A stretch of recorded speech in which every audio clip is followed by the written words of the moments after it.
భారతీయుల మీద మాత్రం విపరీతమైన ద్వేషం పెంచడంలో సక్సెస్ అయ్యాడు ట్రంప్. లేదా విపరీతమైన ద్వేషం ఉంటే దాన్ని వినియోగించుకుని అధికారంలోకి వచ్చాడా, ఏదైనా కావచ్చు. ప్రస్తుతం భారతీయుల చిన్న తప్పుల్ని కూడా హైలైట్ చేస్తున్నటువంటి పరిస్థితి. మొన్న ఎవరో ఒక అతను లారీ యాక్సిడెంట్ చేస్తే అతను అంతకు ముందు కూడా బైడెన్ టైంలో 2003 కూడా యాక్సిడెంట్ చేశారంటే అట్లాంటి వాళ్ళని ఇండియన్స్ ఎట్లా ఉంచుతారు అన్నది ఒకటి. రెండో పక్కన ఇప్పుడు సాఫ్ట్వేర్ ఉద్యోగాల్లో 2 లక్షల మందిని ఇండియాకి పంపించేస్తున్నారు రాబోయే 60 రోజుల్లో, ఇది మరొకటి. ఇప్పుడు ప్రతి చిన్న అంశంలో భారత్కి వ్యతిరేకంగా కథలు నడుపుతున్నారు. తాజాగా Georgetown professor Badar Khan Suri, ఇతను ఇండియా నుంచి వెళ్ళాడట. ఇతను అమెరికన్ సిటిజన్షిప్ సంపాదించుకున్నాడట. ఇతను అమెరికన్ సిటిజన్ కాదు.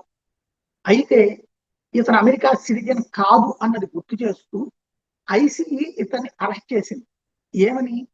హమాస్ తో సంబంధాలు ఉన్నాయి, హమాస్ ప్రాపగాండాలో కీలక పాత్ర పోషిస్తున్నాడు. అక్టోబర్ 7న ఇతన్ని వెంటనే జడ్జిగా రిలీజ్ చేసేసాడు. ఇతను స్టిల్ నౌ హమాస్ కి అనుకూలంగా వ్యవహరిస్తున్నాడు.